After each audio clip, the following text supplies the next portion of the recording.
person in any situation, I think, is. To be honest, yeah. You can see it in his eyes that that killer's still there, can't you? But him, he had that handful of mushrooms on. It's a Logan Paul podcast, Yeah, that's wasn't right, it? yeah. And it's just a fistful. Like most of them would have shared it, and he just goes, whole lot in his mouth in one go, and then he just sat there chewing it for like, I'd say he's good 20 minutes. He's still, and he's going, you still going on? He goes, yeah, you got to chew it up. Doesn't work as good otherwise. Yeah, and then he's telling them, you got to chew it up. You're a pussy. You like that pussy. You don't want death. You don't want to fight this. You're pussies. And they're just looking at him. You know, thinking shit. Yeah.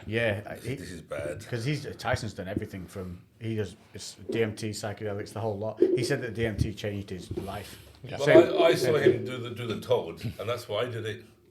And is that okay? Is that all right? Fine? Yeah, we're going. We're already going. We're rocking. Okay. Like easing in. But yeah, Right. so if you keep your giant being as where you are now, you'll be right. Just like this, yeah. Like I've had a line. I've had a line. Yeah. You've done too much. What are we talking about again? Burgers. Yeah. Vegan. We're back, episode 61, if you don't include the shorts. I don't know, yeah. We can't include the shorts in the tech. Do you know what's confusing? We've started doing smaller episodes, so I think we're going to do one with you as well for a short. So we're going to do 2 releases a week, one big one, and then little shorts. But the system in the back end wants to know series numbers and episodes. Yeah. So I don't know how the shorts are going to appear in our timelines. I think they'll still be in timeline order, but the main episodes are going to be numbered. Yeah. And they'll carry on, and they're just going to be shorts with no numbers. One so they'll just be on there. One thing that somebody has asked me, someone thought that actually a few people thought that the shorts is a clip from the main one, and it's not. It is a completely separate thing. It's not in the main on one. their own. Shorts are their own feature. Yeah. So yeah, they'll Make be sure to check 'em 20-ish minutes long, and they will be very topic based with as little tangenting as possible. Yes, although I immediately tangented on the first within one. 10 seconds. We were literally straight onto a tangent. Yeah, we were like, we're going to have a real tight focus. We're going to talk about one thing. We're just going to nail it. But first, I'm going to tangent onto something completely unrelated, and then we will go and be strict. But this week we are blessed once again with Mr. TRT Doc himself, Imran Khan. He looks closer to his real size now. Yeah, we've tried to edge closer to him just to see it, but we still are out angling him. I still look small. Yeah, we are. Yeah, we've reduced your size by at least 40%. Done it on But it's better than last time. Better than last time. You know, last time you literally look like a little dwarf. That little kid, a little adopted Somali or something. Yeah. Oh Jesus! It did look. It was funny because you are just. I mean, what did you say? You're 6'3", 4. Whoa, 2, 6'6". 6. What is wrong with you guys? Like, I don't know because I went low because I remember last time we thought you were taller than what you said. On a height, you always go higher. I'm 6'6", 6'6", and a bit. And a bit. Jesus. And a bit. So no, that makes sense. 6'6" is right in my head. But last time we felt I that thought whatever you were number bigger you than said didn't sound big enough. Yeah. That's why I thought you were 6'3", but you look 6'6". But when you put me on a little 6'6". baby chair, then of course I never look. Well, He's sat on the floor right now. It's on a booster seat. Yeah. But so you are literally one of the most popular people we've had on so far, which is My mum would like that. yeah. Honestly, but in such a positive way. The amount of people who are like, I've learned so much from that. People listen to it multiple times. Like it was just the sheer interest. People told me to shut up. Let him say more. Yeah. Well, look, I mean, I had probably 30 messages off it, and several people sent their blood work. That's one guy, which we won't say too much about, was extremely unwell, and we've took him on just to help him out, and he's a lot better now. We've had unwell as in physically or mentally. Mentally. Yeah, because I remember you saying that you had somebody who was on the verge. Yeah, it was quite tragic, and then he's on the mend. We've also had several people put their scans in, heart scans, etc., to have a look at, and 5 people have been referred on to consultants. From finding things. Yeah, from finding things, yeah. And I think it's just one of these topics where nobody wants to discuss it, but you know it affects pretty much every male in the country at some stage or another. Yeah. So it should be discussed. Well, we don't have it on the NHS. There is a standard thing to go and get these things done. So No, for the problem is, I mean, post-COVID, everything now, it's become a great excuse. It's COVID. Now COVID figures have gone up last week, so they've done the same restrictions on blood tests and scans. So an echo, for example, is around about a 6 months waiting list. MRIs, you need to get a consultant's appointment, which could take 6 months and another 18 months to get an MRI. So all of these factors now, if you happen to... An interesting little point here, not to go on a tangent. No, we're allowed to tangent on this one. Prostate cancers have gone down statistically in the last 18 months. Yeah. And stomach cancers, and from a gastrology point of view. The reason they've gone down because there's been minimal testing. Yeah. So next year, the year after, you're going to get a massive rise because people are now being tested. But unfortunately, for some people, it's too late. Yeah. So this is actually quite concerning. So if anybody is watching and you do have a problem, push that fucking doctor, push it.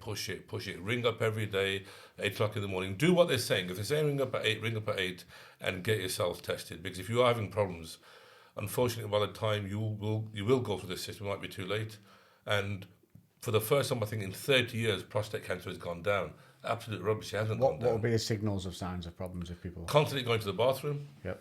Okay, can be pains around your pelvic, could be blood, could be complete lack of libido, no erection if you were functioning first, and it's not. One of the main symptoms is going to the bathroom frequently. Is it issues, you feel like you need to go to the toilet and can't go as well? Yeah, Is that that's one? right, yeah, and sort of you're dribbling, you're not.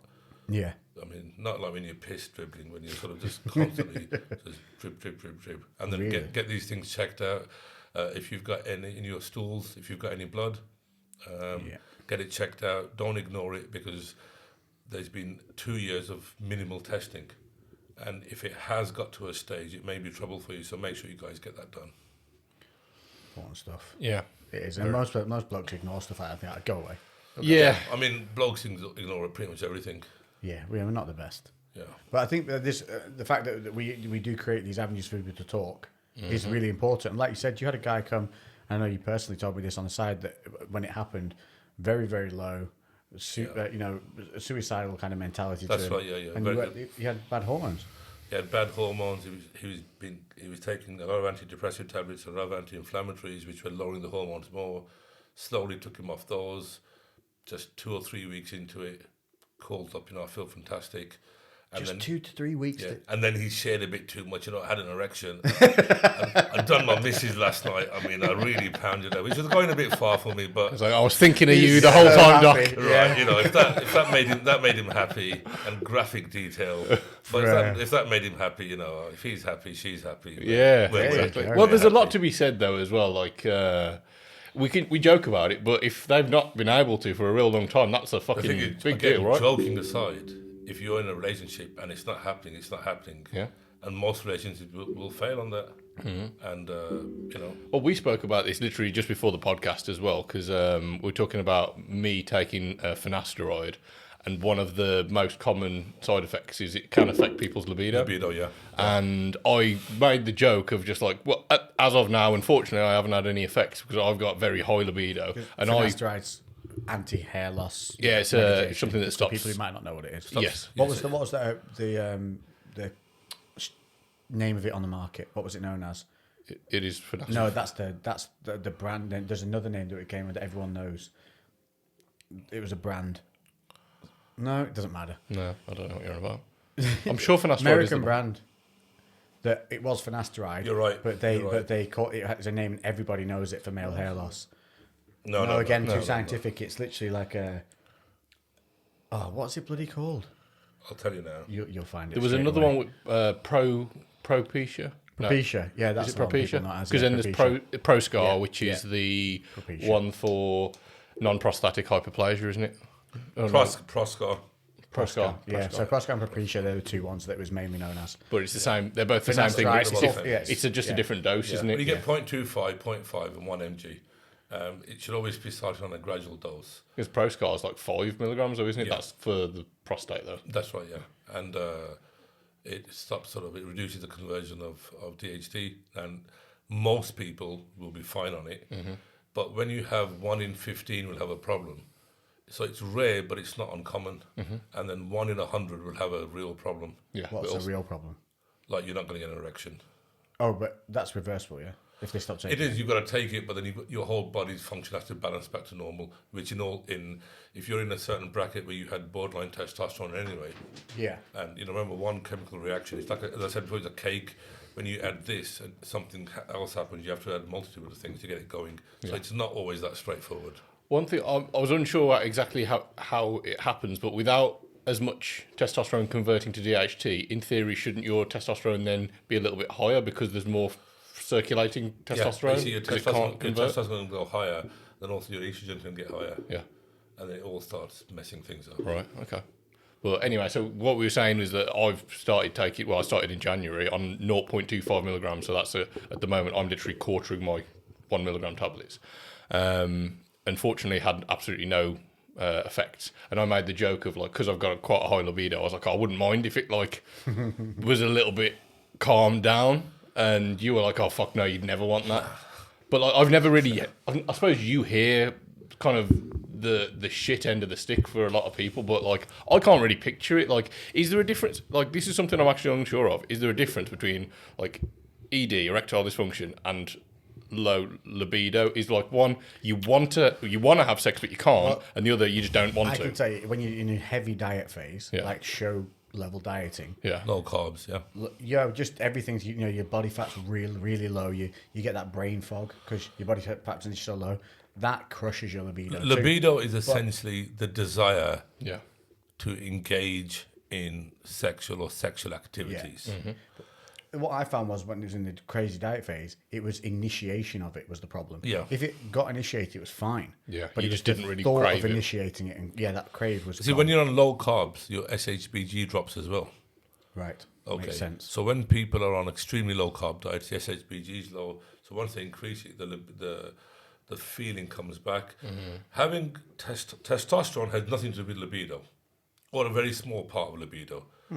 A lot of it is look, for example, if let's say your partner, you can't stand her. When you go home, you think, fuck, she's still here. Right. And, you're eating the food and she slams your food down and she's staring you out. Right. Sounds like a personal. Yeah, I was just saying, this is really getting real specific here. She's cut her hair into a bob and she's still wearing that stupid blouse. Right. And you can't stand her fucking teeth and the way she eats. And we've all been in it, let's be honest. When you're in a relationship, you should like the way she used to eat. It was cute. The way she used to drink, it was cute. Yeah. And now she's fucking... She's there. She's drinking like a horse. Right? She chomps her food.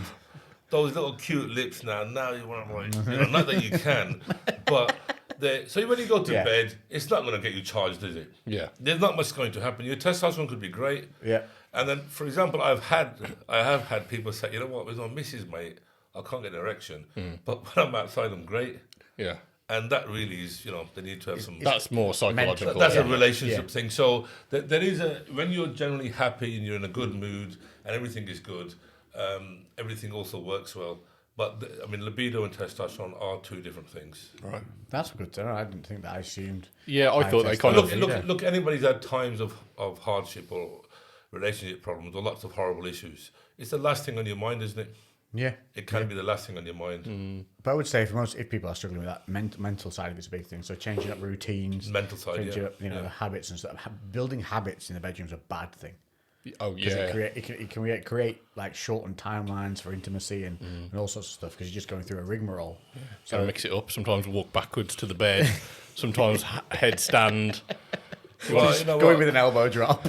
Weren't expecting that. Yeah, I've been married a long time, so we don't know about things like that. Yeah.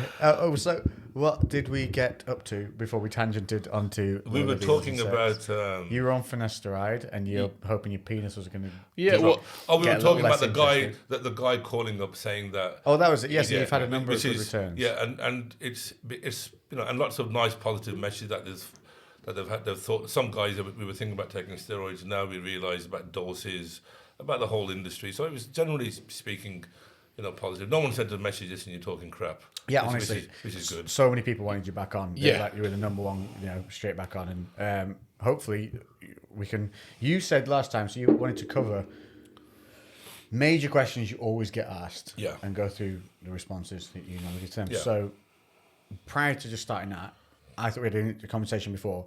We had a couple of deaths in the last, yes. So who was it who went from West Side Gym? Yeah, Louis Louis- Simmons. We don't Louis really know Simmons. what But we happened know with that. just keeping respectful to families, in the last 10 days, there's been 6 deaths.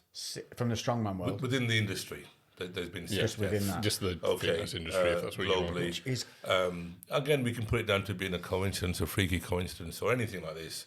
But, we had Boston Lloyd die recently. do you know who they actually did the autopsy? You know what he died of in the end? It was aortic bleed. Yeah. It was genetic issue. His father had it, but obviously it was not helped by his use of pharmaceuticals. Well, I mean, if one of the things that his HDL was extremely low, he had extremely stiff arteries. His heart had calcified. There's other sort of factors into it. Yeah. But it certainly didn't help. And then there's been a young lad who passed away in Peterborough, not even 30. There's been a few, things. And again, I can bark about this until the cows come home. We said it 15 years ago that after a certain amount of time, these things will become common. Yeah. And we're just at the start. And again, whether I'm dead or alive tomorrow or not, but within 2 or 3 years, it will be a regular occurrence. Because it's been 15 to 20 years people have been using these drugs in high doses. And now it's starting to catch and up. this is when it's going to start catching up. Because you were telling me some horror stories about some of the strongmen and things like that have come through over time. You see, if you look at, let's say if you were, a kickboxer, you would take a very small dose, mainly for recovery. Mm-hmm. Your weight's lean, you eat healthy, you're in good shape, and extreme cardio. So of course you fight, you've got to be fit. And we all saw the heaviest boxing match in history. Can we call it that? Was it really a boxing I match? mean, all credit to him. 2 guys, 150 kg plus to last 18 minutes. That's not. No, I thought the cardio side was really good. But if any boxer went in, anyone pretty decent, it's all over, isn't it? It's not going to go far. in a year, Thor looked like he had the best fundamentals. Yeah. But Eddie, in a year, had one overhand right and then some weird Ephialtes style, like 300. This weird. I don't know what that turtle stance was. It was bizarre. It was bizarre. And I was just like, oh, he's had a load of yes men around him. I think as well, you've got to understand probably all the stiffness that is in his body from years of being a strong one. Eddie is an athlete, though. He used to be a high level I swimmer. think Eddie probably had the wrong coaching. I think Thor boxed, I think so. and Thor I think Eddie's reasonably coaches. boxed well. Yeah, in he did I comparison. think alright. Eddie's coaches didn't stand up to him enough and say, no, you need to, they just let him fly with what he was good at. Yeah. And that was great, but then didn't work on the fundamentals. Yeah. Because when he got hurt, when he got hit, you didn't see him go back into a fundamental stance or come back out with a jab. He just went straight back to swinging that overhand right really violently, tiring himself out every time he missed it. It's impressive, actually, how long they did keep going because they were throwing big that's, swinging shots. But some big guys. I just wish shots. I'd seen Eddie come out. And it was good that he came out Southpaw. I thought that was quite interesting. But just that stance was so... So, I mean, we're just on a tangent. But so, yeah, no, we're not so if tangent. you're like Back a on- fighter, you're taking a bit of gear a few times a year, mainly for recovery. Yeah. Okay, so there's no real long-term effects on that. Small amounts of gear, testosterone, a few other bits and pieces to help you recover, recuperate, and perform well. It's not really pushing you out of natural realms. No, I it's would have not thought. really. Maybe just a tad higher, but nothing significantly. But if you've been taking in any sport, bodybuilding, strongman, powerlifting, anything like this, CrossFit even, you could argue, and you've been taking for 15 to 20 years. So the average usage, study will show, is about 15 years of use of high dosage. And are these people staying on it constant? Pretty much, yeah. Because we've got the blast and cruise concept now, which we never had before. Before you would go on, you would go off. Now you've got blast and cruise. Now, as the look changes over the years, so for example, you go from the mass monster to more sleek or more physique or more shredded, different types of steroids come into it. So there's a post-mortem I have. I'm not gonna, again, just out of respect, I'm not going to say the name. Yeah. And there's 34 types of drugs in the system. Now, some of these drugs were unknown. I was going to say, so how many of those are recreational, do you reckon? 5. Wow. 5. So 20 odd Yeah. pharmacies. Different types of How things do they even keep track of that? there. Now, what you get, it becomes this sort of internal self-pharmacy prescribing. So you hear this. So, for example, telmisartan now, new drug, everybody's talking about it. Oh, it helps scarring, it lowers your blood pressure. So a lot of the guys on the cycle are taking it. But theoretically, if your blood pressure is fine, why would you take a drug to reduce your blood pressure when it's fine. Yeah. And the theory can help with scarring. Maybe it can, maybe it can't. I don't know. Now, so after a continual, let's say if you're 45 years old, 15 to 20 years of gear, more than half your adult life, there will be side effects. Yeah. I mean, that it doesn't take a genius to work that out. There will be side effects. But we talk about people who are going into like super natural levels, or No. There's the levels are way super physical. I mean, for example, super physiological. like even if you look at what would maybe seen as a gram a week of steroids, that is not physiological. It's not even 10% above it. So we're talking people who've been using it for extended periods of time at high dosage. What you have to define here is a medical dose, which we'll come to. These are non-medical doses. Right. So just to separate the two, a medical dose will come to. These are basically sports performance doses at the highest level of strongman or bodybuilding or powerlifting. Yeah. Okay.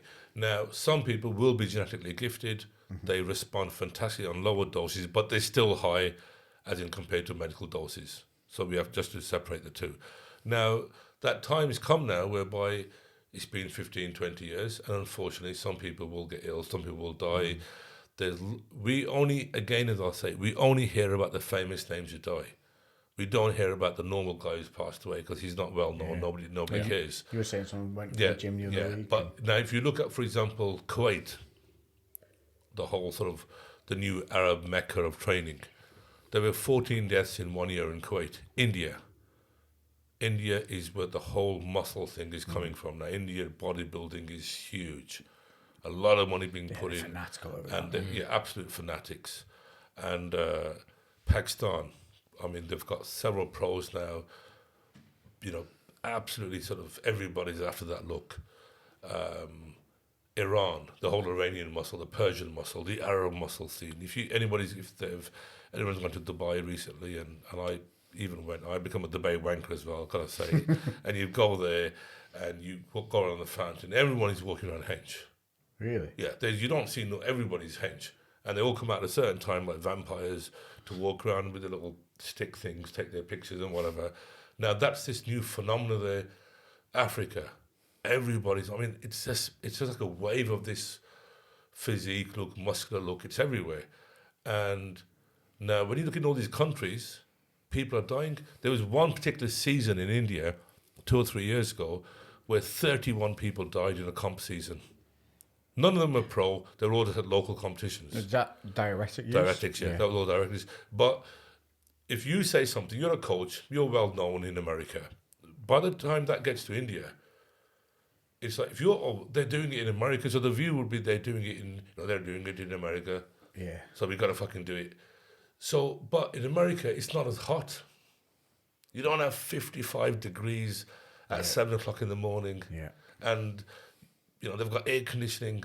You're in the heat all day. You don't need diuretics. I mean, if you look at the Indian packs and the physiques coming from there in bodybuilding now, PCA, IPB, the guys are shredded. Yeah. Not mass monsters, but shredded. They don't need diuretics. So this sort of thing is, again, one big guy will say it and it filters down to everybody. So globally, people are dying. What is it from the diuretics that is killing people? For people to complete understand. dehydration, potassium imbalance. Because you've got to think these people are usually bro as well, so they're already coming to a show. What they'll do is they'll be on their extremely low caloric intake. Yep. They'll have done calorie purging through masses of cardio. Yep. And then what they do, literally 2 to 3 days out from the show, they'll start cutting water, and I mean fully cutting water. And on the day of the show, literally talking sips. You're allowed a sip every so often. And on top of that, bear in mind, you're fully dehydrated on this stupid diet, done masses of cardio, body's under stress. Let's put DNP in, for example. And then, let's put diuretics in. Some people, and again, everyone talks about this advanced science for it. I mean, look, let's be honest, people are starving themselves, dehydrating and taking stuff to push water out of their system. And when they're on the anabolics as well, people understand is that actually buffers the error of the starvation because the anabolics falsely make the body hold on to more muscle than it would do. But so they're dehydrated, they're in this low caloric intake, mass deficit. Then they're adding a diuretic in. So that again is going to rid them of water that's already not in the body. So what does that? Is it called strokes? What is it to do with blood pressure issues? There's several things happen. One of the main things which happen: the blood becomes thick, becomes like syrup, sticky, easy called the blood clot, and you die. Okay, so if you look at Mohammed Benazizia, he's the only guy ever to beat Dorian Yates. He died on stage, and at the time they couldn't find. It's got to be 25 years ago. They couldn't find a place to do an IV on him. Just nothing. Yeah, Nothing left in him. nothing there at all. And he had the most unbelievable physique of that era. I mean, he beat Dorian. Yeah. I mean, the guy was absolutely fantastic physique. So, you know, in conclusion, when there's been a long use of high doses, the risk is there. Now, compare that to a medical dose. So, and this is a good way of explaining this here. But you would never use any diuretics, would you? No, never. We're going back now Unless you're diabetes, you've got certain conditions. So we're going back to now Normal testosterone, a medical dose. So imagine, for example, if this here is the top of your normal level. I don't know if this can be seen here. Yeah. So for people not watching the video, we've got two glasses here. One is about a quarter being full, very the other's scientific, 3/4 full. Yeah. Or is it a quarter empty? Oh yeah, 3/4 empty. Right. I'm going a quarter full and 3/4. Yeah. So I'm optimistic. So this one here is here, and this is the top end of normal.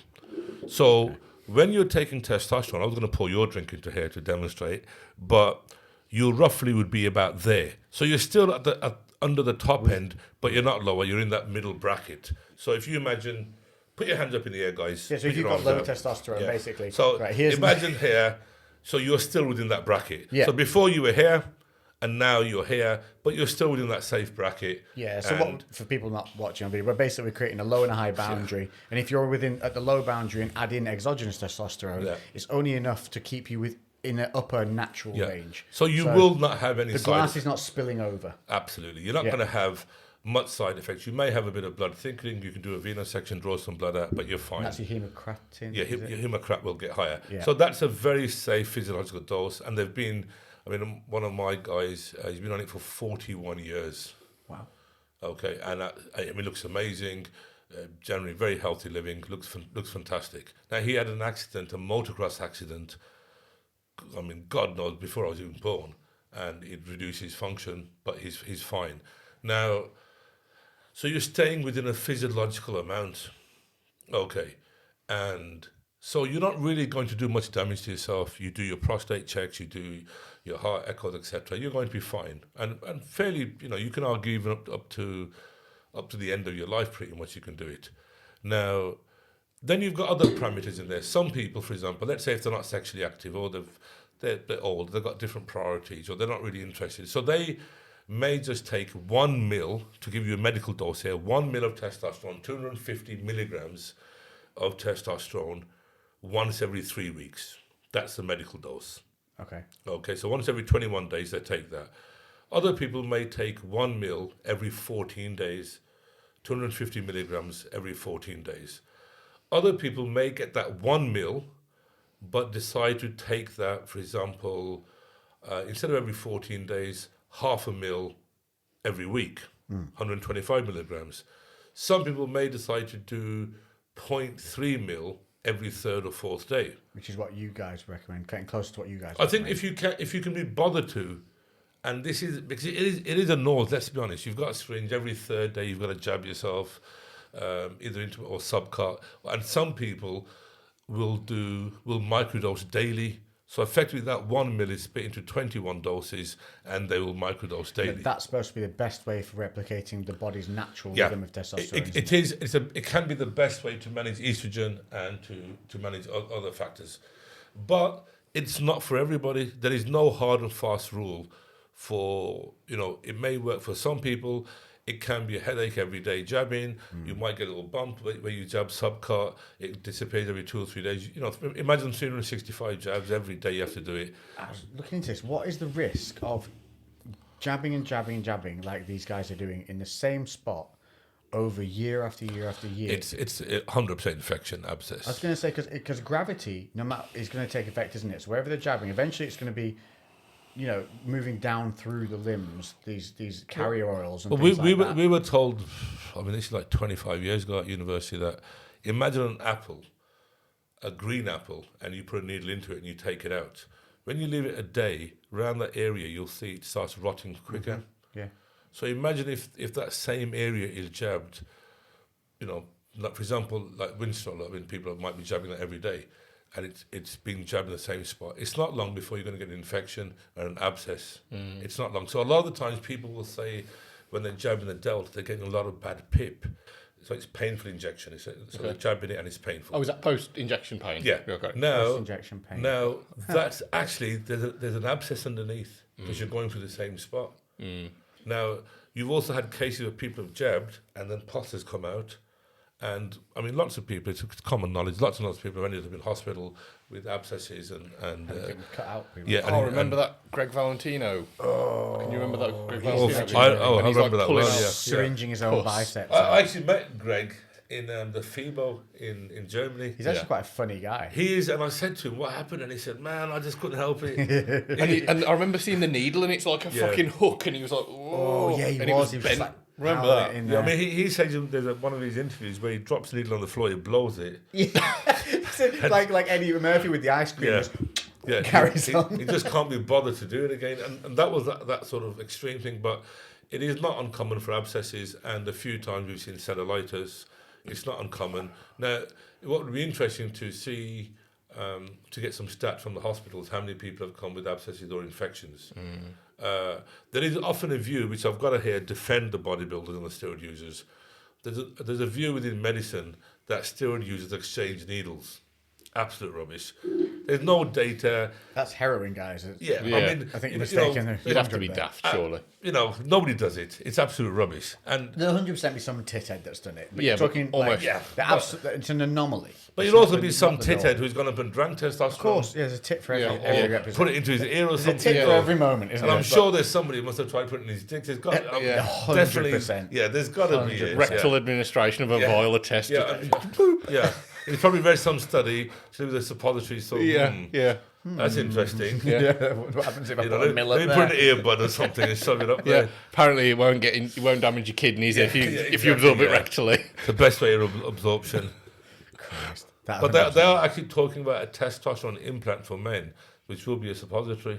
Really? Yeah, so joking aside, it is in an experimental phase, joking aside. How often does that go in? Who knows, mate? That's a commitment. That's the isn't it? next load of bodybuilders. Yeah, but it'll probably be more for people. who've That got- would make bodybuilding really gay. Even gayer than it is. They're It's already in pretty small gay. pants. They're already Yeah. in small pants, covered in Ron Seal wood stain, on a stage posing for other men Yeah. who judge them about how good Now they're they going to be like, "Oh, bro, can you stick this up my ass?" and other men are oiling them. Yeah, I know, it's the funniest. It's the only sport you could say to someone, you know what? Can you just oil me by my groin? And it's completely normal. Yeah. Yeah, and the other bloke would get on his knees and be like, Yeah. "Yeah, pass me the roller." Yeah. I say, you know what? Oh, your glutes are looking really good. It's the only Yes. sport where you Checking get away out with each that. other's Yeah. glutes. Yeah. Yeah, geez. Craziness. Right, where do we get up to before we tangented? Right, so you- on the medical dose, so this is how. Yeah.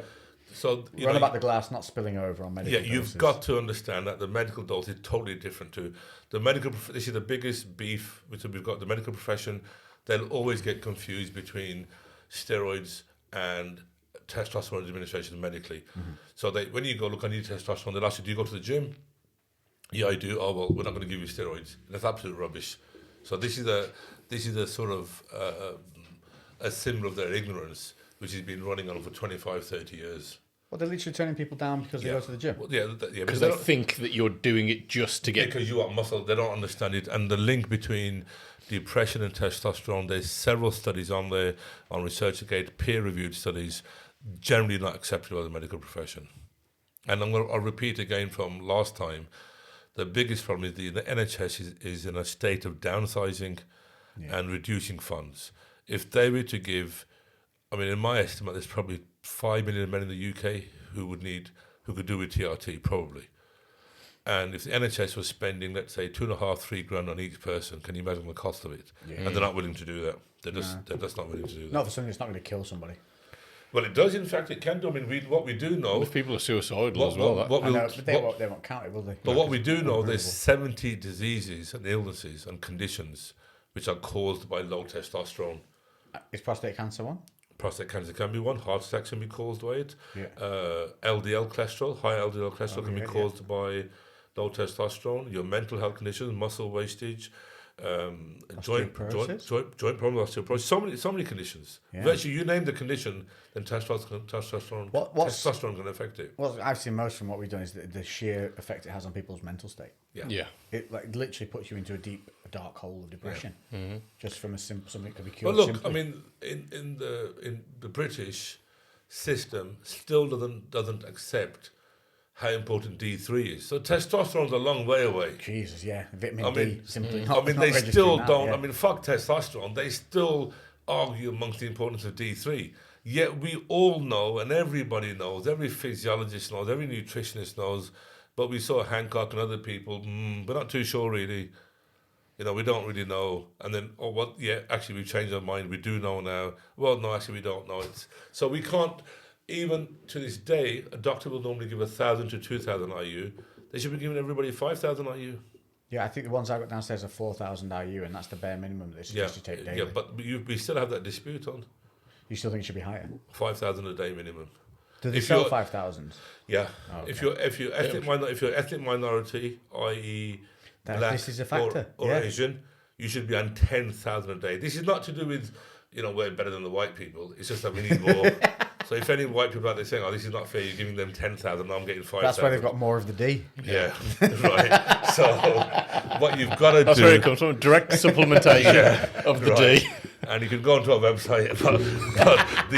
But white people, Caucasian people, let's be scientific here, North European Caucasian people need a minimum of 5,000. If you're extremely active or you've got joint problems or things like psoriatic arthritis, etc., and I'm more than happy to be quoted on it, should be between 5,000 and 10,000. If you're into MMA, active MMA, brutal MMA, jiu-jitsu, etc., 10,000 a day you should be on. Yeah. Okay, to get a toxicity in D3 is nigh on impossible. Okay. Nigh on impossible. And even if you have it high, the maximum we'll look at 200, you'd get side effects, detrimental side effects. That's me moving his microphone. That certainly put you off your stride, then, isn't it? At ridiculous, you'd have to be at 600 or 700 or 800 there. So it's very rare to get toxicity of it. If you're a heavy athlete, stick to 10,000. If you're a big guy, 10,000. Is there an optimal way to take our vitamins, or can we just smash them all in at one go? The optimal way is obviously through an IV, because they're going to bloodstream. They bypass which we're actually going to have a bash at. Yeah. I was wondering about that, because I keep seeing it. I was like, what is there that much of a measurable difference? We do IVs, but I'm going to be straight. They're not for everybody, okay? Now, when we get the blood test on, we can quite clearly see you're deficient in this, so we can make up the IV and give it to you. Now, the famous hangover IV is very popular. Yeah. People get pissed, you get pissed, you get high, have a great time, go get an IV, you feel great. Why? Because you've got saline, sugars, vitamins, minerals, and paracetamol. They do it. American Dave Chappelle was known for that. Well, heavy partying, and then the next day he'd have in his hotel room, the nurse would come by and they'd have a drip party. Well, when he was here, when he was here a few weeks ago, he had a lot of IVs. They really? Yeah, and you, as you mentioned that. But now, if you're perfectly healthy, not deficient in anything, it's not going to really give you any particular difference at all. Right. So, now when you're making weight for boxers, so for example, in America, there's different rules on the rehydration clauses. So once you're cutting for weight, it's fantastic to have an IV. People are working out a lot. It's to replenish your things, so they can be great. And then the ingredients you put in there, for example, glutathione and NAD therapy, fantastic for regeneration of cells. Plenty of evidence there. Unfortunately, again, not available on the NHS. Okay, but we have seen people with kidney damage, liver damage, not through steroids, generally speaking. What's in NAD? NAD is NAD, yeah. NAD therapy. Yeah. It started off in America. It's fantastic and it helps at a cellular level. You can buy NAD as a supplement. You can get it. You can get it from MyProtein. Right. Okay. You can use code LexFitness just to get a maximum percentage off. But you can actually get. But there's another one. I've heard of NAC. But You've got NAC, NAC. I've heard of NAC. NAC was another one. And then you've also got... Which is the one that's expensive to buy in that's meant to be good for anti-aging? NAD. NAD, it is, yeah. Yeah, we should be dosing that. You can get hold of it really easy. It's tiny little dosages. I've got some in my fridge on NAD. Right. And Get that bugger, Lou. There you go. Got it. now, for example, Still a bit bunged up from last week. Yeah. Yeah. He had face orgasms last week like Yeah. crazy. I listened back to some of it and I was like, fucking sound like, I don't know, it just didn't even sound like me. I was just like, so there's all sorts of different IVs. Now, curcumin, for example, there's virtually anything which can be dissolved into saline can be given through an IV. And what's the? Are they just more bioavailable? Yes, when it absorbs, it bypasses the whole gastric nutrition process. It's gone straight into your blood. So you've seen movies where the guy's like this and he's took an IV and he's fucking bouncing. If you watch Bollywood movies, you see it all the time. Oh, really? The guys took 47 shots, 47 close shots, pieces hanging off him. Yeah. They get a hose pipe, because obviously the guy's hard. They put it into his arm and a bit in his mouth. And his mum says a prayer, and the next thing you know, he's up and he's vengeful. He's going to kill the guy who killed him. Yeah. So I have been in a Bollywood movie, so I know this shit. Awesome. Right. And Was there a big dance sequence? I didn't dance because I was killed by then. Oh, you did. Yeah. But I did You play. missed the party. I did play a rapist. Oh, And Jesus. people I did got say dark quick. people did say I was convincing. Right. I didn't get an award for it. There's no awards. But And this year's top rapist. Yeah. act- and but lots of people. Imagine that award on your I know. fireplace. Rapist of the year. I think somebody said he was sincere in his role. Yeah. Oh my God! Yeah, What a horrible Right. review. Yeah. I don't know. I was good at it. I was anyway, Well practiced. right. Yeah. I got into. Did you do some method acting? No, I was just raw, mate. I was into it straight away. Again, good use of words. Yeah, I was like a natural, as people said. Now, dear. but IVs, that's what they use in hospitals, emergency treatments. I mean, they can be fantastic, but they should be, wherever you go, they should be prescribed. The clinic should be registered, and every prescription should be prescribed. Just as a general note, i.e., a doctor's letter saying, we've done the consent forms, we've seen all your allergies and your conditions, and now we're giving you these things. Because we have had, unfortunately, there was a couple of deaths in London and a couple of deaths here and there. From bad IV. The IVs weren't bad. People didn't take the details properly, so people were allergic to certain things, and they took the IVs, and then unfortunately they died. So IVs are great. It's a great way of replenishing yourself. But back to testosterone. Well, just last bit on the IV thing. When you're like choosing what IV is going to be right for you, would you have bloods done first that are going to have like a full vitamin and mineral panel? Ideally, yes, but sometimes that can be extremely expensive. Certain minerals are very expensive to test for. Yeah. And so Are there certain ones that are just common that people? certain are common. Look, you look at a person's lifestyle. So if you're, for example, if you're a world level jiu-jitsu, you're training 6 to 8 hours a day, or you're an MMA guy, you know that you'll probably be deficient in certain things. Mm-hmm. Okay, and you'll just do that. And in some cases, high doses. I know there's people question this as a science, but the parameters we've got, for example, B12, 165 to 824, that's a parameter. So if you're at 168, you're okay. And if you're at 800, you're still okay as well. Yeah, it's a big range, isn't it? I mean, it's a massive range, isn't it, to be okay at? Yeah. So in some cases, to be at the high end of everything is always better. My view is, of course, you want to be at the top end of everything. If you're highly active, what is it you're likely to be deficient in? D3 is very common. Folic acid for men. People think only women should take folic acid. I was low in folic acid, wasn't I? Yeah. that's Extremely what low, you yeah. said. That's what I me said, too, yeah. actually. Yeah. And a lot of men are, because the assumption is only women should take folic acid. Why should they have it? We also need it. You know, when you said it, what's that iron tablet I've got? I'm pretty sure that's folic acid with iron, isn't it? I don't know. No, with me, so I was taking before. I wasn't taking it consistently. Shilajit. Okay. But yeah, Shilajit does have folic acid in. But then I saw something after that. They always have like Shilajit. Is that right? Shilajit. Is that So right? I got Shilajit. that sounds like some kind of something from Indiana Jones. Shilajit. And but then I saw something about it always being like contaminated with heavy metals. Well, it comes from the mountains. Yeah. Shilajit grows, just as another bit of useless information, in mountainous regions. It's actually fossilized green matter. And millions of years old, and people scrape it off the mountains and they eat it. It's considered a hot food, as in the Chinese foods, hot, cold, earth, wind, fire. The song they had, the Earth, Wind and Fire. Well, that's how it's seen. A lot of it comes from Russia. Yeah. I don't know about it anymore, but it comes from Russia, and it's literally scraped off mountains, and it will contain heavy metals, copper sometimes, also sometimes arsenic and cadmium, a bit of tin. Now, good manufacturers will filter that out. The problem is during the filtration process, you ruin the actual qualities of it. So it has to be done properly. So Shilajit, advice on buying Shilajit, never buy the cheapest because it'll be crap. Yeah. Okay, because there is a process. There is a process of removing it. Okay.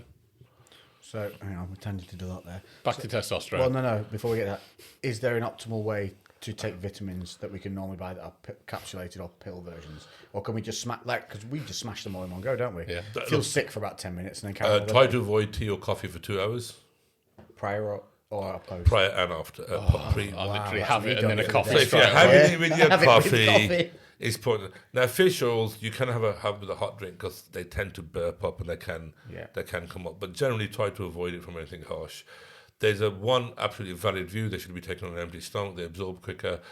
See, I always feel nauseous if I do that. Yeah, I was about to say, but some people feel nauseous. And another view is to drink 1.5 pints of water and then take it. So will that help filling your gut with water? Yes. That's what you feel nauseous. Yes, yeah. I took And it another before. thing is yogurt. Ah. With yogurt. So I take it on an empty stomach and I don't feel sick. Which is the one that's Yeah, but likely you're to make hard, you aren't feel you? I sick? am on fucking hard as Yeah, nails, to fucking be hard. fair. I think it's the iron and folic acid one that makes The me feel B sick. vitamins can make you feel sick. Iron can make you feel nauseous. Magnesium can definitely give you the runs and make you feel sick. Magnesium will make you shit. I know Yeah, that. you'll It used get- to be in Super Pump 250. Yeah. We used to Whatever the nickname it dosage Super I Dump. All right. Yeah, I'm I all mean, right magnesium will really make you, too much it will give you. So even on an IV, we only use a small amount. Yeah. The vial comes in 30 milligrams. It's actually thrown away. Only we'll use less than half of it. The rest is, it will give you the runs while you're having the IV. You're just there, running to the toilet.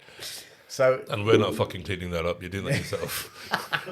You know what I mean? so basically, pint and a half of water or yogurt, Yeah. and then have your pills then, Yeah. but then don't avoid caffeine for about an hour after. Sorry, But what was the that's- reason with the caffeine? It can stop the absorbability, especially with iron. I've seen stuff about like a bit debated on whether being close to being anemic actually got some health benefits opposed to like always having like high levels It's of to do iron. with the hematocrit. If you're close to being anemic, your blood will never really thicken. Yeah. Okay, but the fact that you've got less red blood cells and less sort of energy, You're going to gas out. it depends on how low you want to be. Yeah, it's a sweet spot, really. You Yeah, don't yeah. necessarily... And you see, the thing with a lot of the generalizations, they are generalizations. They'll be okay for the middle bracket of everything, but most of us don't fall in that bracket. Remember, anybody who's physically active isn't in the normal bracket anyway. Yeah. Oh, Jesus, no, yeah. Right, even if you're going for an hour walk every day, or you take your dog for an hour and a half or whatever, you are physically active. Yeah. If you're sweating, things are different. Yeah. Well, it was like you said when we were talking about my bloods, and one of the markers in red was creatinine. Creatinine, yeah. Creatinine, Oh, mine- I'm and the same, that's mine's in red. And then you said anyone who trains will be in red because if you're because it's one of the byproducts of heavy training. That's right, yeah. And you were basically like, if it's not in red, you're probably not training hard enough. Yeah, you're not Supplementing creatine yeah, on top. or you're not training hard enough, yeah.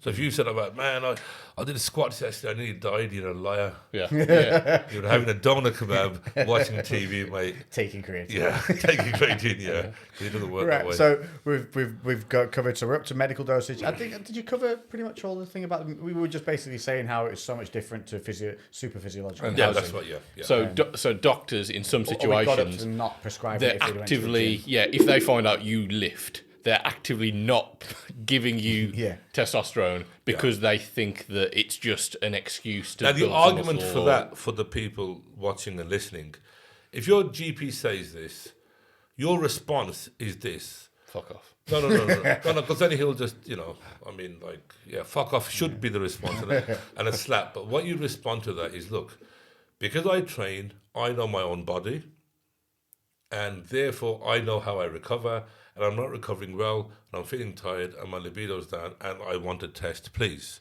And should they say that that's happened for a certain time frame? Yeah, a because minimum of like 3 because months. people who will train, who generally are active, will be the first to notice they've got low testosterone. Yeah, of course. But would it be a benefit for him to say, and that's been happening for over 3 months or something like that? Yeah, and over 3 That's months. the usually excuse is, well, we'll give it another X Now, amount of if time. he says to you or she says to you, So just lie. is that, Say look, you need to, we're going to give you some antidepressants or SSRIs. Say, I don't need them. I'm perfectly happy. I just am feeling fatigued, tired. I fall asleep after I eat. I get a bit I'm just really, if my guys see this, they're going to say, what are you guys doing? Right? Hypothetically, Yeah, right? hypothetically speaking. Yeah, you just say, look, mind fog. If you've got mind fog, let's put it this way: if you've got mind fog, fatigue, you eat and you start falling asleep. You just, you were motivated, highly motivated. Now you're not. You're getting moody, irritable. You're behaving out of character. If you're generally a happy-go-lucky type of person, now you're a miserable fucker. It's probably to do with testosterone. Yeah. Right, generally speaking. So there's 7, 8 main symptoms of it. Just to repeat them: being mind fog, having some fogginess in your brain when you're thinking, you can't really make a decision properly. When you eat food, you fall asleep straight away. Your body's aching, lack of libido, lack of motivation, being grumpy, being miserable, being sad, behaving out of character, being moody. All signs. Yeah. These are also all signs of sort of depression. So the doctor would generally put that on, but all that. So always insist that you want a hormone test. Insist on it. And also, just to not scare people, you can fix testosterone levels without having to use exogenous testosterone. A lot of the time... You'll only do that if it's absolutely necessary. Yeah, I mean, look, there's lots of small lifestyle changes. If you're low in vitamin D, you're low in folic acid, you'll have it. It could be your thyroid function. It could be lots of things. Yeah, which is why it's important to get the blood. Yeah, stuff. get the complete blood, get a whole health check, and push the doctor. Say, look, this is what I want. Yeah. Right, let's move on to the most common questions you get asked and then answer them. So, Right. go. Will I look like Arnold Schwarzenegger on a medical dose of TRT? No, you won't. Right. Oh, God damn it. Fuck's sake. No, you will not at all, ever.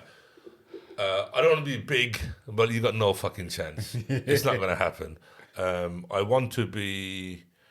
will it make me angry? Oh, this is one. Is roid rage a thing?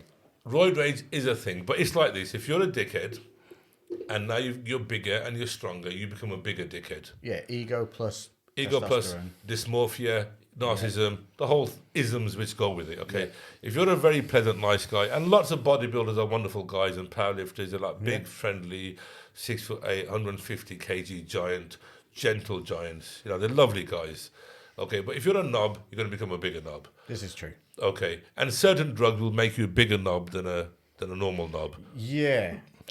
Right. So tren can make you behave erratically. Why is that such an aggressive drug? It's an extremely Just 'cause it's so powerful. It's like the daddy of all the drugs, isn't it? It's super androgenic, isn't it? Yeah, it's very, very strong. It's also the chemical composition of it. It's only being androgenic. It's how it converts in the body. It's a very aggressive. It's like the AK-47 of steroids. Would you ever recommend anybody trying it or taking it? Look, the thing is, if you say You're no, at war, maybe? Yeah, people maybe. are going to try it regardless. In fact, what's really interesting, do you remember the guy in Norway who killed all the children? The white supremacist Nazi. How long ago are we talking? A few years ago. Andres somebody or another. Remember, no. come on, guys.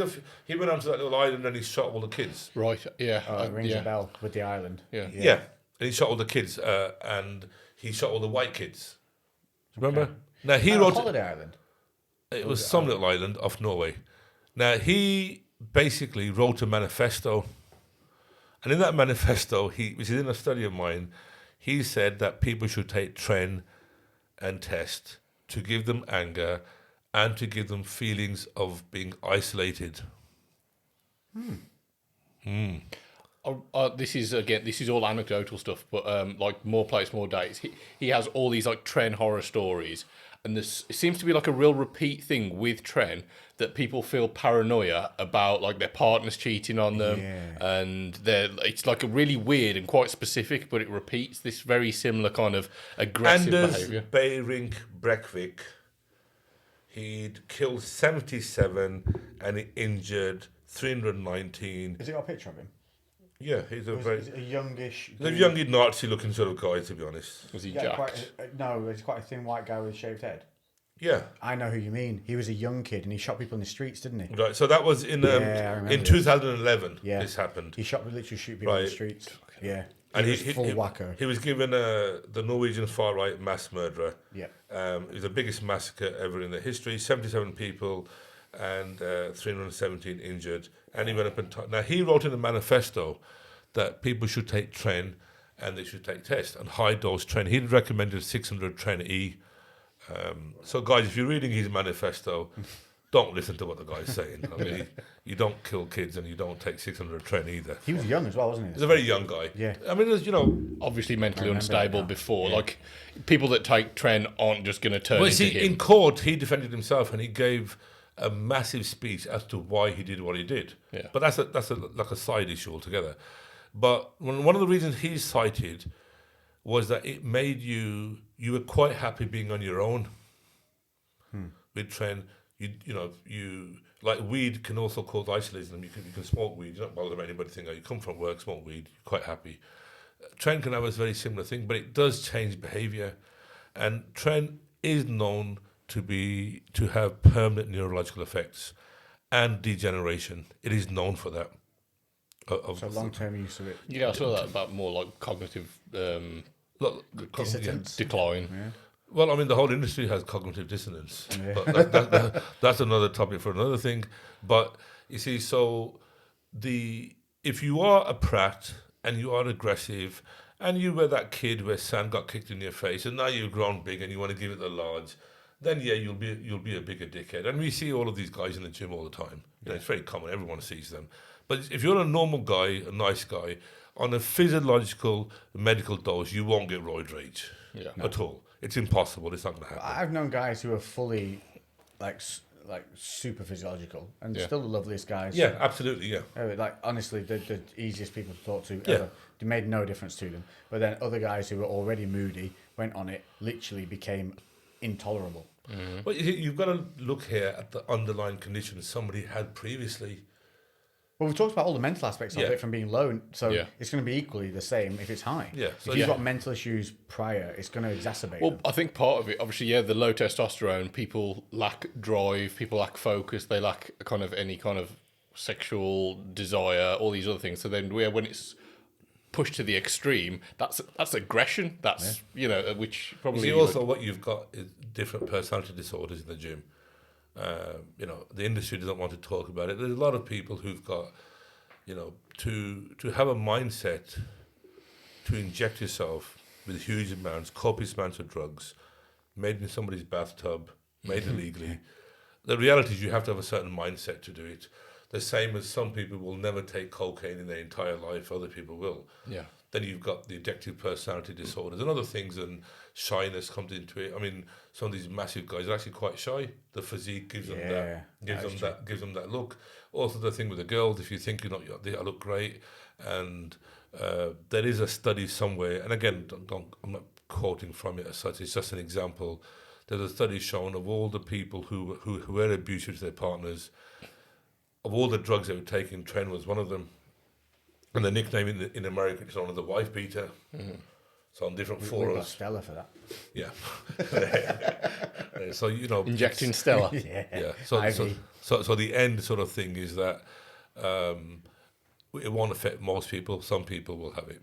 Yeah. But a medical physiological dose is not going to happen. What I've heard from people as well on the kind of the other end of like growth hormone actually makes you like really calm and mellow and like, or is that not the case? That's a myth. No. Oh, right, okay, yeah. No. That's just placebo effect, I would have thought. Yeah, weed. That's it's known as weed. Yeah. Yeah, no, it's like more relaxed. Well, No, I assume no. if you get a better sleep with growth hormone Yeah. and things like that, then that's going to pass over into feeling more calm, more rested, more relaxed. Yeah, it might be a secondary. Yeah, but Yeah, it's not it's directly not caused by really, growth yeah. hormone. Okay, fair enough. Yeah, Cool. just I've heard two people tell me the same thing about it. I'd say it's probably better rest. They're Well, getting look, better- a GP told me better that recovery. testosterone will cause fluid in the brain. Some people say Michael Jackson's alive. Oh, yeah. Yeah. Fair dues. Probably, yeah. Yeah. So we've done road rage. We've done. We get massive like Arnie. Right, go on, Okay, next one. now infertility. Suffer from infertility as in not being able to have children by taking testosterone. Yes, it's possible. Even in Even on a small physiological dose. Yeah. Now, this depends primarily on your own fertility first. Now, most people who will be taking it will be older, so they may already have passed that time of wanting to have children, and the older one gets, the fertility drops anyway. Now, unless you have like a super sperm or something, but so the odds of an 80-year-old having a child to a 20-year-old are totally different in two extremes. So that it is possible that your fertility could be reduced by taking testosterone, because you're taking exogenous testosterone, and then you have the natural aging process as well. Yeah. To help with that, you would take HCG. Alongside the testosterone. Yeah, between 5 to 700 to 1,000 IU a week to keep testicular size, keep the food, and keep your FSH. So that will keep your natural testosterone production ramped up whilst you're on the exogenous. Yeah, theoretically, yeah. Also, keep the fluid in your testicles, and it has a. Now, the doctors probably will never prescribe HCG. It's private and it's expensive.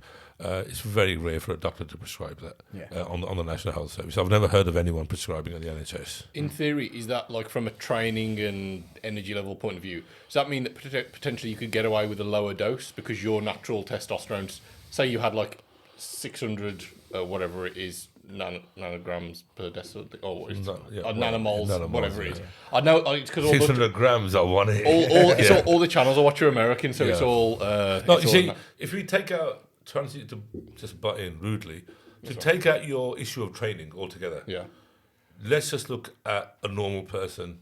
Training is a hobby. So let's just put as he's physically active. Yeah. So if your testosterone levels, let's use my example. I'm 52. Mm-hmm.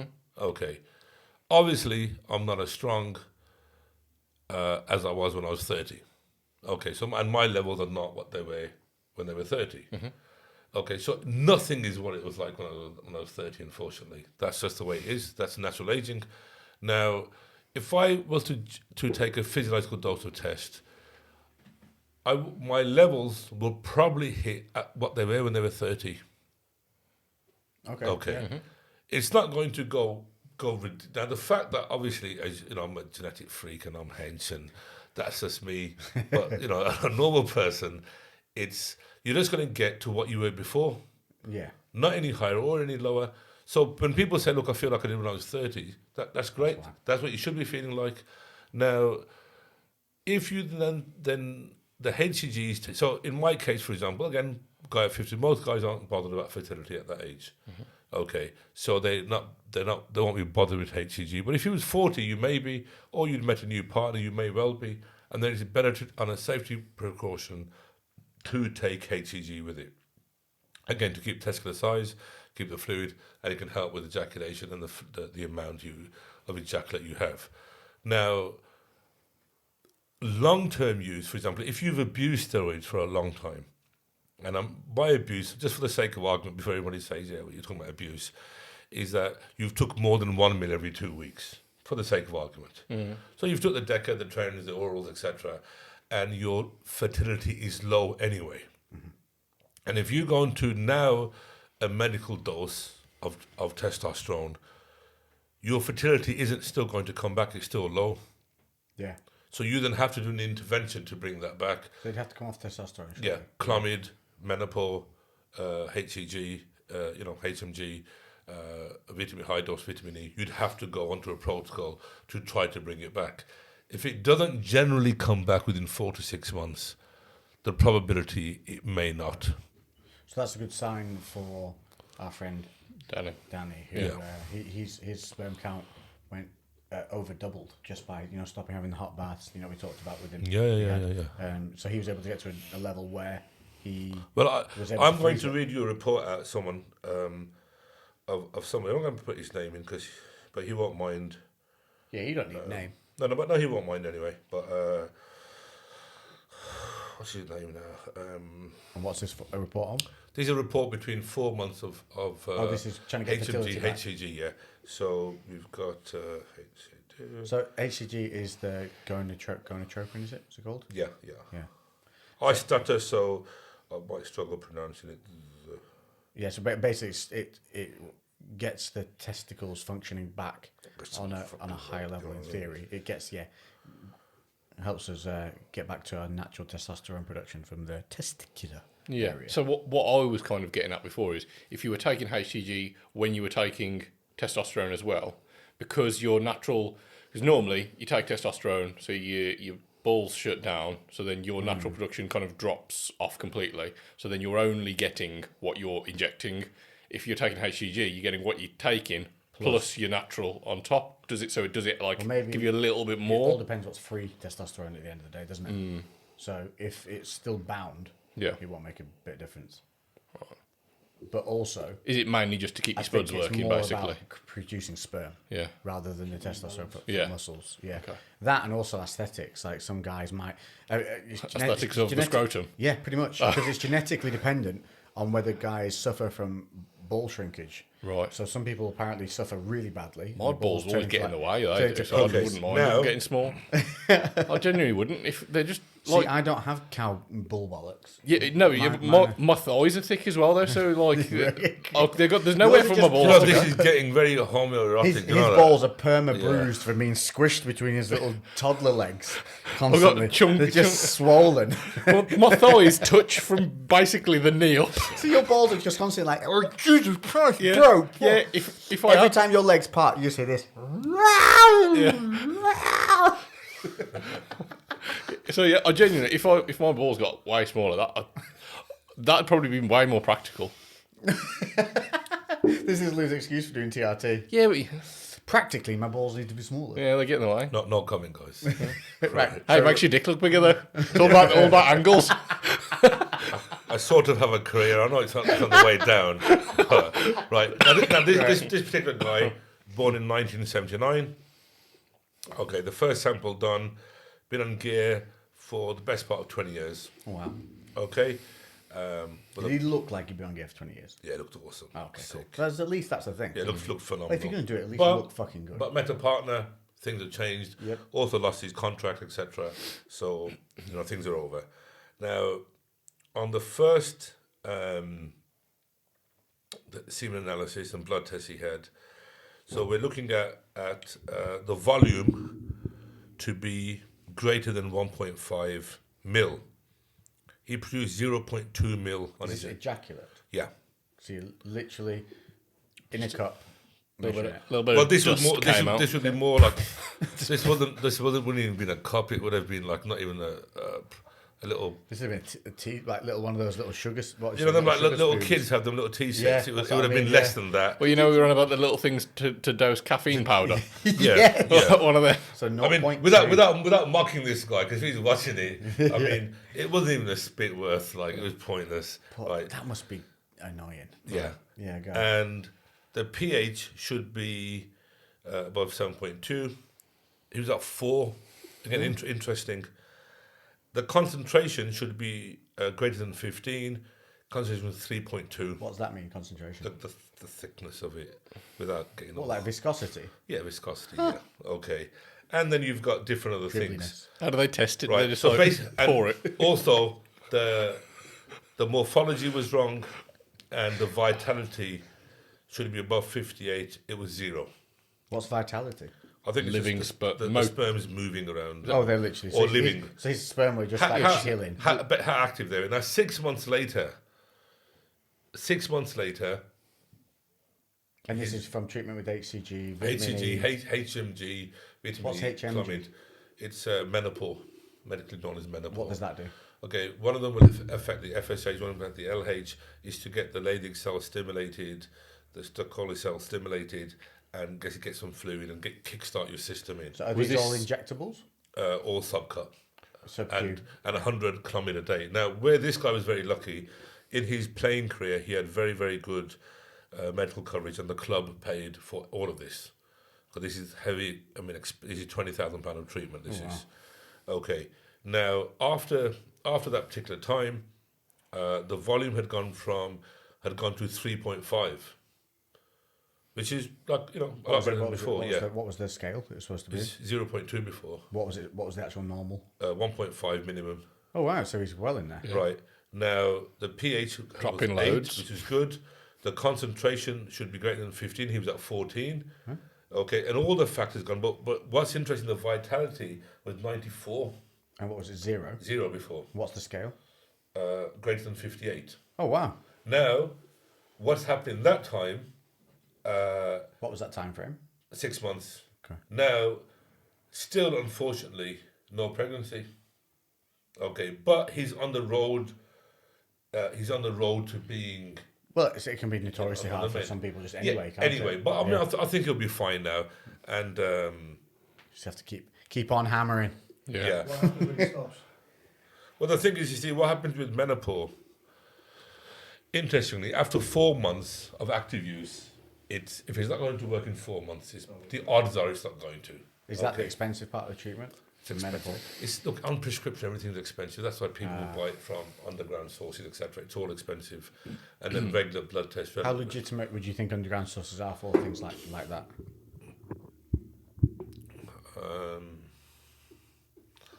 Say we had 10 on the table.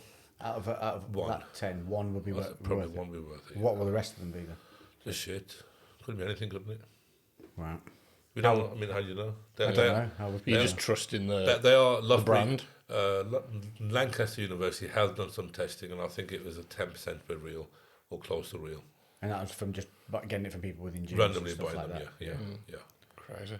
Right. So maybe in that process, your online sites might be a better avenue to go through rather than the gym bro, because you're going to get people. Even then, you see, a lot of them are coming from Eastern Europe or India. Would that not be better coming from India? Is that you don't know, mate, because sometimes they're faking it as well. They also realise that. They fake everything. Yeah, I mean, you make more money out of counterfeit than you do out of legit stuff. Yeah. And you've got to remember, it is an illicit trade. Yeah. So you've got to. I mean, can you trust? And one that no one's really asked about cracking down on either. No, they're not going to.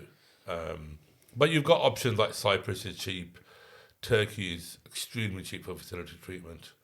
Oh, just fly over there. Yeah, and if anybody does, I have a friend who runs a fertility clinic in Turkey, and I can refer you guys there. It's a tenth of the price of the UK. Yeah, same with hair transplants, teeth, doing the whole shebang. They're way better over there. Yeah. Bollock shrink. They might do bollock reductions. Bollock reductions. Yeah, testicle reduction. Yeah. Yeah. So, but people, at the end they can email you, can't they? We'll give all the details at the end to make sure. So that's the sort of the main thing people need to be wary of on TRT. The older guys, it won't make a difference. For the young guys, now anyone who's above 50 should have a prostate test. You don't need to put that finger up the ass anymore unless you really want to. Oh, God. I thought you were about to go, oh. No, I was like, Emma's always said, you know what? Because she's always like on at me about my health anyway. And she's just like, because I've got a thing, I don't like the idea of something going up my ass. I don't think but I think some people obviously some people like it. Some like it, yeah. But I'm like really I think some people walk into that room backwards. Yeah, I'm just like, fucking, there's got to be a better way than someone fucking sticking their finger up. You can do an MRI of the prostate. The new young doctors will tell you themselves, they don't know what they're looking for. It could be feces. They don't know. So they will be honest. I had sweet corn yesterday. Yeah. Now, these old type doctors, the older ones who've had their finger up 1,000 asses, they're probably more experienced with it. Yeah. Now, the young ones will tell you, because you just do an MRI, you can do a prostatic MRI, and anyone above 50, highly recommended to do that, and also above 50, have an ECG, or ideally have an echo. And then so we know there's no underlying condition, and then you can start the TRT treatment. Yeah. That's us. Yeah, I mean, you don't need a thumb up the bum. Yeah, unless you really want to. There you go. I'm sure there'll be an obliging old doctor. Yeah, you can find probably someone on the street who'll do that for you. But you don't need to have that finger up your rectum anymore. Thank God. Yeah. So okay, cool. No. So these are the things you need to be wary about when you're doing it. What's the next question then that you've got? So we've done another common question is, what happens if I go off everything? Will I lose my gains? Now, on 1 mil, again, like I said, it's a physiological medicine. You can Is 1 ml a month dose? a 1 ml every 2 weeks or 1 ml every. So that would be 500 milligrams per month. Per month, yeah. You can still actually look reasonably well on that. You can do. Now, when you go off everything, there is something called post-cycle therapy, which can be done to bring you back up to the probable levels you had before. But bear in mind, if you were low testosterone 5 years ago, and you've been on TRT for 5 years now, your levels aren't going to automatically jump up when you come off. They're going to go back to what they were or lower, because you also aged 5 years. Yeah, true, yeah. Okay, so you've got to bear that in mind. It's very... What would you do when people, if they do want to come off it? We just do a PGD for them, get them off it, and then they'll just go back to whatever their natural levels are. Would they do like a HCG treatment? Yes, we would do, yeah. We would do, yeah. And then what? They would probably end up still being low testosterone.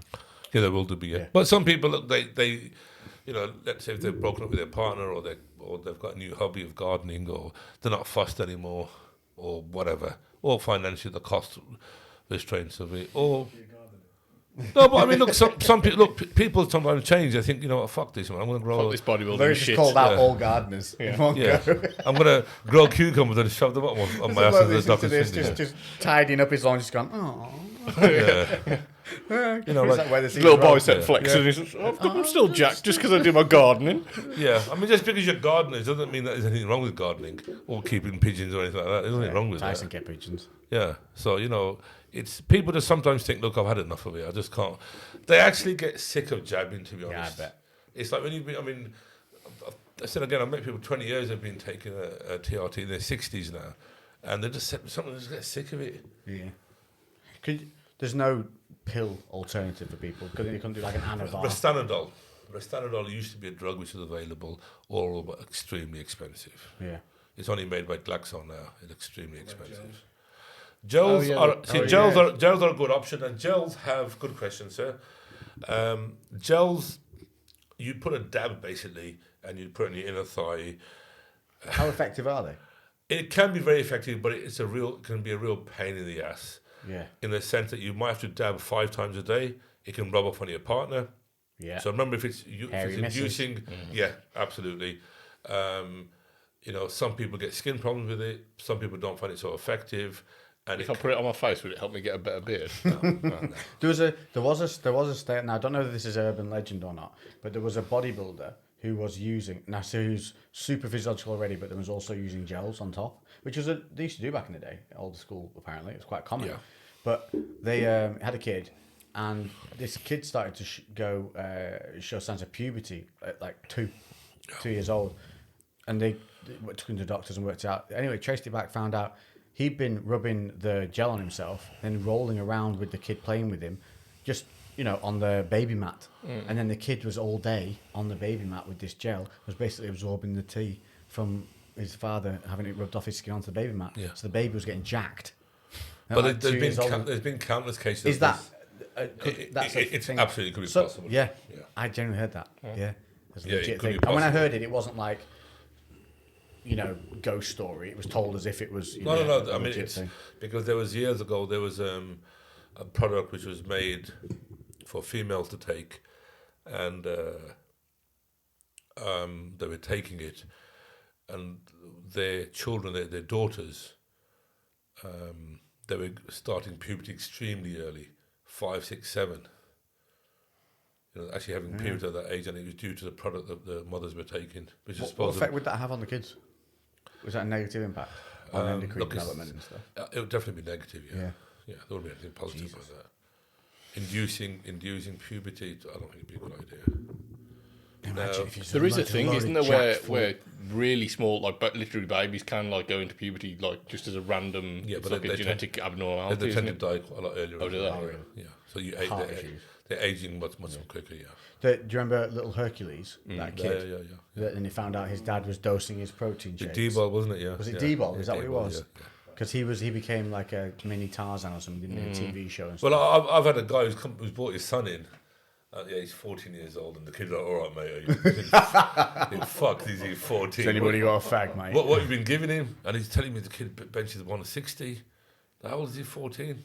Oh, so I'll just give him a few D-ball every now and then. These are the dead. Oh, it's because it's a pill. They just don't see that it's being serious. It's easy. And UK Doping have got 16 cases just in Wales of under 14s taking steroids. And we said in the last episode, Wales is notoriously bad at the moment. And kids selling D-ball at a tab each, like a pound per tablet. Oh my God. Imagine that. D-balling it at school. Yeah. Imagine teachers trying to keep those kids in order. I know. Just a class full of swole. Give us your dinner money for a bit of D-ball. Taking dinner money off the teachers. Yeah. Going to the teacher's lounge and just taking stuff. Jesus Christ. Another question. Scary, man. Another question often asked about testosterone is that will it cause cancer? Oh, good question. Okay, and can it cause heart attacks? The real answer to that is you are looking at probably a 1% increase, possibility of an increase. Is this genetic? No, It's just it's to do with basically as you're naturally aging. We don't know yet, as in science isn't 100% sure. But to be realistic, the evidence is certainly pointing at possibly a 1% higher chance. The same as in females who take HRT. It's considered a 1 or 2% higher chance of getting breast cancer for females taking HRT. Now, which means that, it's a tiny, minuscule amount. Does it overweigh the benefits? No, it doesn't. So, really, for the tiny number of people, it can happen to. And again, it can be a very causal effect. It doesn't necessarily mean that definitely, nobody knows if it is definitely testosterone. The evidence is pointing that it's not. It's more to do with that you're aging. You would have got that cancer anyway. And it could be that. So, but that's something people should be aware of. Another problem is some people may get acne, oily skin, a bit of hair loss due to DHT. They may get gyno, where the body, the dose may be, even on that physiological dose, the dose may be too high for them, so they may have to take an anti-estrogen with that, which again is prescribed. So the anti-estrogen would reverse the gyno, wouldn't it? Yeah. And also the balding caused by the DHT is not something that would happen to you if you weren't going to go bald anyway. That's all right, it does is absolutely, speed up the process. It doesn't create the process. So if it was going to happen, it was going to happen anyway. And like you said, you could take Finasteride like you're doing to help. Potentially. Again, it's something you got to weigh up, isn't it? I think. And there are options. There's some other point I was going to make. Can you sweat it out your system? Can you sweat it and lick it off and absorb the testosterone? If I was to take testosterone and I sweat and I was to sleep with a partner, is there Can you excrete? Yeah, does it? Exogenous testosterone? No. Unless she was sweating gallons and she was drinking it. And then she had... So there is trace amounts of testosterone in sweat then? That would be, yeah. Oh, that's cool.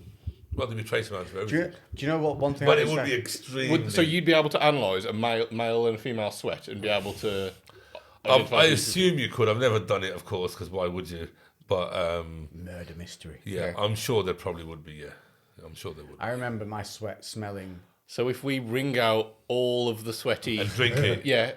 Everyone's sweaty gym towels, and then drink that. There was a point when I was dieting for my shows, my sweat used to smell really badly of ammonia, and it's because you're burning amino acids, isn't it? And also dehydration, isn't it? Yeah, and so you start to excrete through the skin because your body's trying to get rid of Also the ammonia. and also from the system. your kidneys are strained. So one of the first signs of kidney damage can be that you have sort of a toxic type of BO. Oh, shit.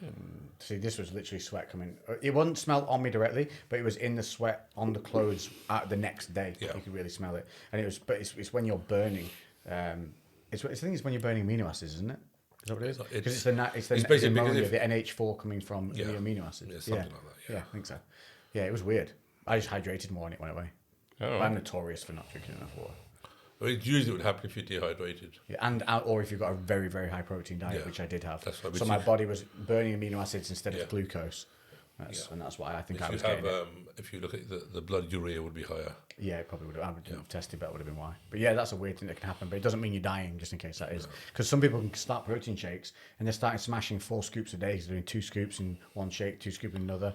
And that's, probably hitting around about 100 grams of protein that they're not used to having. Yeah. And maybe then also they're eating on top because they're all gung-ho and they're all ready to rock and roll. So now all of a sudden you're taking 250 grams of protein a day and you're like 5'2" and 90 pounds. Yeah. Suddenly starts smelling like ammonia. Yeah, you're not dying. You just need to cut back on your protein and hydrate a bit more. Another question often asked, if you've had cancer, can you have TRT? Yes, you can. Usually if you've had a 5-year clearance, you are able to prescribe it. And in lots of cases, if you've been cleared for more than 2 years, you can get TRT. Now, different countries have different rules. In Germany, for example, you could have cancer and still get TRT, even during the cancer treatment, to stop muscle wastage. This all depends on the oncologist you're dealing with and how good they are or how far their knowledge base is. That is true. Yeah, reduce muscle wastage during cancer treatment. That would be mentally. I suppose as boosting, well, wouldn't it, keeping as energy as well. Well, in Or- Brazil and Thailand, it's not a problem at all, but they are surprisingly advanced when it comes to TRT. Yeah. So you wouldn't have that problem. Can testosterone for prostate cancer or testicular cancer, can you take TRT? Yes, you can. Okay. There are instances where, again, during the treatment of a prostate problem, you can still take TRT. Now, this then becomes a bit more specialised. Endocrinologists have to get involved. Scannings has to be done. But yes, it's possible. Arthritis, etc. It can actually have a positive effect on that. It strengthens, gives you better bone density. Is there an age limit to people you treat? No. Look, of course, if you're a bit senile and you don't know your name anymore, Yeah, kind of redundant. it's probably best not to. But not really, no. You got any? Random popping off your I head. was thinking, like my granddad, he's like 83. He's still active. He goes out and walks. He's in the garden every day. He does his little resistance let's training. give him props. He doesn't just go out on walks. He hits 15,000 Yeah, he does steps 15,000 steps a like day. a relentless Yeah. machine. Now, look, there are studies done on elderly populations above 70, above 80, and they all show a positive correlation. So, yeah, there's no issue with that. Get him on it. I might get him down because Whether they would use it or not is a different story. yeah, be interesting. Yeah. He's still quite strong as well. Still Yeah, pretty he strong. was No, there's some old fellas who've got it. I mean, they really have He got was it. up ladders and everything falling Yeah. off him. Yeah. Getting back up. Yeah, He it kept- does. Yeah, I don't know. He seems to be indestructible. He Like got vertigo. Carried on. Yeah. I mean, they definitely are some very strong old men. That's that generation there. They're just so much hardier than Also, if you look at if anybody wants to do some research, it's a study called Generation T, done in India, and not in India, sorry, Italy. But they looked at since post-World War II, yeah. and testosterone levels have been progressively dropping since the 70s. Oh, I've heard about this. Yeah, now so I've got this in my research. So why have kids got less testosterone than their fathers? So you take an average 20-year-old and an average 45-year-old. Environmental, surely. Yeah. We're not pushing them as hard. We're not making them I mean, train you've got factors nurture with nature. In the old days, like when we were kids, you'd be in the park all day. All them sort of people reminisce about the Hovey stage. You'd be in the park all day. You'd be Listen, running that around. wasn't that long ago now. We're talking in the last decade. There's been a massive drop off. Now, people don't go to parks that is full of junkies. Or where I live anyway, definitely. And, you get robbed, kids go missing, all that sort of stuff. Now, so you've got that factor. Coming from the guy with the rapist award. actor. in the park I'm in, kids go missing, people get robbed. Sir, I'm a thespian, an actor. Okay, highly trained Shakespearean actor. Now, so you've got diet. Yeah. Remember, That's true. if you look at lots of factors, higher use of pesticides, high use of fertilizer, high use of chemicals, more synthetic foods, all these things are going up, and testosterone is going down. So there has to be a correlation some way, where too early to state categorically, academically, yes, it's due to this, but we do know it's due to this. Yeah. We do know, and it's External factors that are correlating to the that's decline. right. They're Absolutely. increasing. Also, it's there decreasing. is some element of a lack of physical sport for boys. This is huge. There's definitely been a massive drop in physical activity because I went a bit difficult. I did go to grammar school, so I know that's structurally a little bit different to the normal schools. But we had a full afternoon once a week dedicated to whichever sports team you were in. So I was like football and split between football and rugby. But then there was a whole nother day during the week, which was PE, which was totally different to the sports that we had. Now, you're lucky if you get one of those. Now, see, I've got a theory here, which I can't back up. I mean, I can back up, but this is another episode altogether. Is this deliberate battle to destroy masculinity? You think it's an active process? I have no doubt. I would stake my life because on we'd it. be a more controllable population. I think because you want docile men. Get the tinfoil. Okay. No, Hit the it's job. it's not a conspiracy, but the evidence points to it. There's so much data, there's so much evidence, men, and again, before anybody starts, I'm not talking about toxic masculinity, about men beating up women and talking about guys with sexually higher... abusing children. I'm talking about men who are men, like men who do men things. The men that went to war. Yeah, in the normal sense. Now, for example, the Ukraine war, if it became the Third World War, you'd want all those men to come back and fight wars. Here's the question. Do you believe that the Eastern Bloc, or the Polish, Ukraine, Russian, all that, do you think their testosterone levels are going to be higher than European? I know they're higher. I definitely, they've got to be. The study, this Generation T, looked at this factor. So they found, for example, in Africa, Southeast Asia, India, Pakistan, that whole belt, Bangladesh. 'Cause, they're not. Let's be honest, they're knocking out kids for a joke. Yeah. You just sit next to a girl, she gets pregnant. No lazy sperm over there. Yeah, that's fucking super, sperm, Bollywood dancing sperm. That's not taking anything. But then, if you look at countries, if you look at Scandinavia, one of the lowest negative birth rate, Germany negative birth rate. So there's lots of social, psychological, cultural factors in this. There's lots of them here. Now, there is evidence and there is studies, and I'm happy to share it if anybody wants to have a blast and start talking shit, is that the cycle effect of being a man and a traditional sense of a man. And again, I'm not negating any other subcultures or any other things from the homosexual community or whatever. I'm not negating any of that, okay? But the traditional pattern, because it's been, in the last 20 years, there's a deliberate policy to destroy it. There's a deliberate, that can't be denied, it's accepted. The government calls it defeminization, and process of defeminization. 1972 it was declared in Britain. It's been declared in Scandinavia even before, I think, 68. So a general consensus policy to take away this masculine type of view. Yeah, if there was... Now, the problem is what you do with men. What you do with men. Now, why does a particular man want to fight an MMA fight and another man doesn't? I mean, people like Marvin Hagler, Sugar Ray, Lister, Norton, they all said... environment they versus... grew up in projects, poor, and they fought nature. their way out. They didn't go beating up their wives or knocking women around. They were natural born Targeted aggression. gladiators. They were fighters that had to win. Mike Tyson was born to fucking fight, Cheat, regardless. Yeah.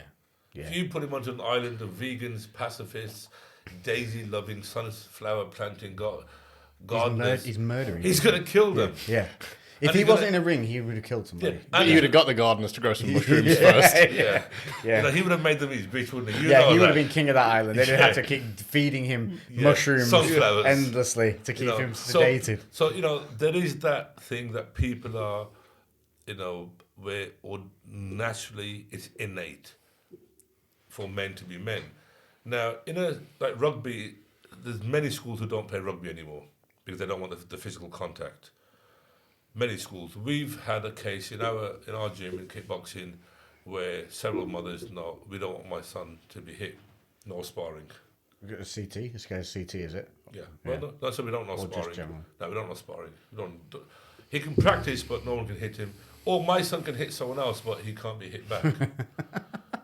Right. I mean, this is true. Now, so there's lots of factors in this. There's lots, and it's a massive debate, and there's a huge narrative in here and nuances in here. But I do think part of the testosterone debate, it has to be discussed as the issue of masculinity. Yeah. And how, to me, it's being, systematically destroyed. Well, you can see it, but I think the problem is we see the extreme side of the other side all the time. Absolutely, We never see the people in the middle of the road arguing both sides. Yeah. And that's the reality is most people are looking at both sides, but what you hear loud and proud is the extremists. And that they're not really the current view of most people. It was like the origin of veganism. Everyone hated vegans for years because they were these loud, obnoxious people that blasted anyone that ate meat and called them, murderers and everything like that. That's not normal vegans. Normal vegans are like, that's not us. And they said it for years. And now we're seeing normal vegans who are like, yeah, cool, you do as you do. We'll do as I do. But we just like to show you there's these other options. Should you like to try them? And I think this is what will happen with the masculine thing. I think we're going to see things like happening with Ukraine and Russia, where you've seen real men step up to arms from other countries, from Britain, going over there to help. Real men, decent men, not violent, but just good men with morals. And I think we will see that turnaround come because we're going to see the need for these type of men, especially with the way I think, look, I mean, things are going. if you look at in Scandinavia, for example, it can be very difficult for men. Lots and lots of academia, lots of studies over there on how men are confused. They don't know how to behave. They don't know what to do. Yeah. Okay, so your identity has been taken away. Should I open a door? Should I not open a door? Should I pay for a meal? Should I not pay for a meal? Lots and lots of different... So these are small things and you can laugh about them, but there's... Behind the scene, there's lots of other bigger implications. Yeah. And Scandinavia is one of the countries, the whole region, I think is guilty for a lot of these things. Now, but that, I think there's a causal effect. There's definitely a correlation between that and also testosterone levels.